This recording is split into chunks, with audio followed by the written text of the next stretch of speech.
Hello students. I hope आपने मेरी compiler construction की प्रीवियस वीडियोस देखी होगी।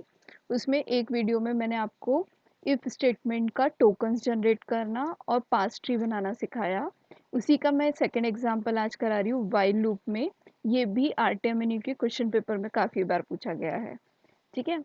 तो व्हाइल लूप का किस तरीके से हम टोकन्स जनरेट करेंगे, तो आप चाहे तो मेरी वीडियो को पॉज करके पहले खुद से टोकन्स जनरेट करके देखें और फिर उसे क्रॉस चेक करें कि आपका टोकन्स जनरेट करना राइट है या रॉन्ग है। तो मैं आपको बताती हूँ किस तरीके से इसमें टोकन्स जनरेट होंगे। व्हाइल एक कीवर्ड है, तो वो टोकन जनरेट करेगा तो उसे नंबरिंग कर देते हैं 1। ए दूसरा टोकन है तो उसे 2। ग्रेटर देन भी एक सिंबल है यानी टोकन है, इसलिए नंबर 3। थर्ड टोकन जनरेट हुआ। B again a token identifier होने की वजह से 4। Ampersand again a token 5। A already हमने आइडेंटिफायर काउंट कर चुके हैं टोकन में, तो रिपीट नहीं करेंगे। देन लेस देन और equals to is a combined sign, that's why it is a sixth token. 2 is seventh token. Multiplication 8th token. Then B हमने ऑलरेडी काउंट किया है तो minus directly 9th token. 5 is 10th token, do is 11th token, then A B हम count कर चुके हैं तो directly equals to is your 12th token and plus sign is your 13th token. इस तरीके से सारे सिंबल्स कीवर्ड्स को सेपरेट आउट करके हमारे टोटल 13 टोकन्स जनरेट हुए हैं। तो इसी का अगर हमें सिंबल टेबल में स्टोर होने के लिए किस तरीके से ये हमारा टोकन स्ट्रीम को शो करेगा उसके बारे में देखते हैं। जैसे हमने इफ स्टेटमेंट का देखा था, तो वाइल हमारा कीवर्ड है तो वो एज इट इज आएगा। ए हमारा आइडेंटिफायर है इसलिए हम यहाँ आईडी लिखते हैं, वो पर्टिकुलर एड्रेस मैं ले लेती हूँ N1 पे स्टोर है। ठीक है। तो जहाँ जहाँ ए आएगा हम वहाँ वहाँ पे क्या यूज़ करेंगे, N1 एड्रेस यूज़ करेंगे। देन ग्रेटर देन एक सिंबल है वो लिखा। देन उसके बाद बी अगेन आइडेंटिफायर, वो एक दूसरे एड्रेस पे स्टोर होगा N2, यानी जहाँ जहाँ बी आएगा वहाँ वहाँ हमें क्या करना पड़ेगा, N2 एड्रेस लिखना पड़ेगा। Then ampersand is a symbol तो उसको as it is again A, तो identifier N1 address. Okay. Less than और इक्वल्स टू 2। 2 इज हमारा क्या है, कांस्टेंट है तो यहाँ लिख देते हैं कॉन्स्ट, वो एक N3 नाम के न्यू एड्रेस पे स्टोर होगा।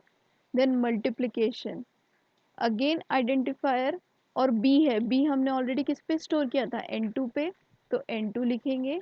Then minus 5 is a constant, const लिखा और वो एक नए एड्रेस पे स्टोर होगा। तो N3 तक हो चुका है, मैं उसे N4 ले लेती हूँ जनरलाइज फॉर्म में। डू कीवर्ड, ठीक है। जितने भी कीवर्ड्स है और सिंबल्स है उसको एज इट इज लिखते हैं। देन अगेन ए आइडेंटिफायर है तो आईडी N1 एड्रेस पे स्टोर है, उसमें क्या स्टोर होना चाहिए, इक्वल्स टू यानी असाइनमेंट। वो कहाँ पे स्टोर है कि क्या कैलकुलेशन करके स्टोर हो रहा है, ID N1 plus ID N2। N2 क्यों लिया, क्योंकि वहाँ पे क्या है हमारा बी वेरिएबल है। आई होप आपको ये टोकन्स कैसे जनरेट हुए हैं समझ में आया है। अब हम इसी की पास ट्री कैसे जनरेट होती है देखेंगे। तो पास ट्री जनरेट होने के लिए सबसे पहले हमारे पास पूरा एक स्टेटमेंट है, तो हम ऊपर हेडिंग दे देते हैं स्टेटमेंट। अब वो स्टेटमेंट भी किस टाइप का स्टेटमेंट है, वाइल स्टेटमेंट, तो हम लिख देते हैं यहाँ वाइल स्टेटमेंट। देन इसमें भी कुछ पार्ट्स है, एक आता है वाइल कीवर्ड,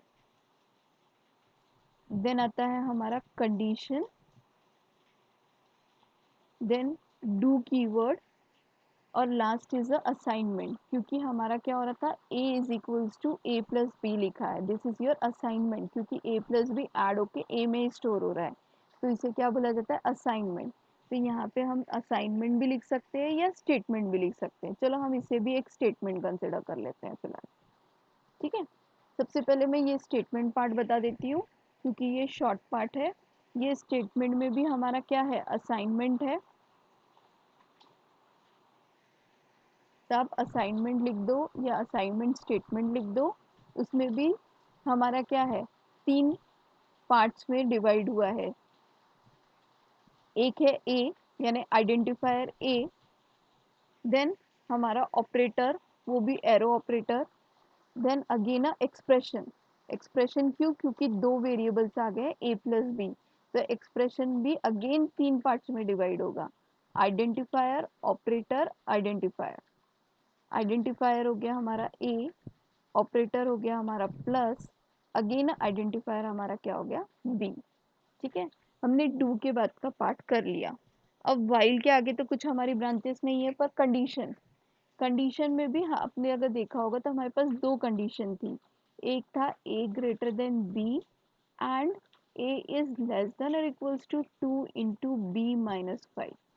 ठीक है, तो हमें भी कंडीशन एंड कंडीशंस इस तरीके से आएगा, यानी इसके भी तीन पार्ट्स बनेंगे।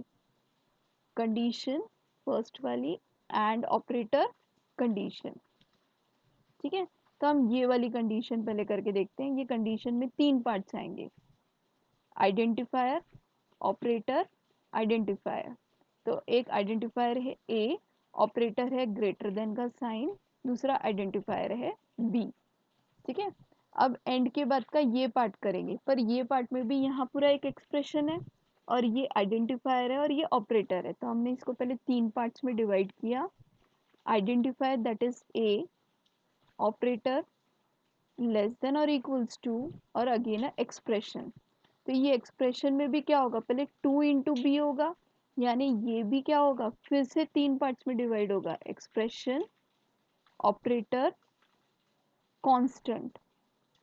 क्योंकि हमारा जब तक 2 इंटू बी नहीं होगा तब तक उसका रिजल्टेंट -5 नहीं कर सकते हैं, क्योंकि मल्टीप्लीकेशन है हाईएस्ट प्रेसिडेंसी।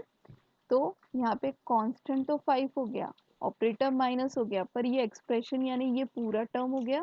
तो अगेन ये तीन पार्ट्स में डिवाइड हुआ, constant, operator, identifier. Constant means 2, operator means multiplication, identifier means 5। इस तरीके से हम वाइल लूप का क्या कर सकते हैं? पास्ट ट्री जनरेट कर सकते हैं। ये काफ़ी बार रिपीटेड क्वेश्चन है क्वेश्चन पेपर का, तो आप इसे थोड़ा सा अच्छे से पढ़िएगा और एक बार प्रैक्टिस करके देखिएगा।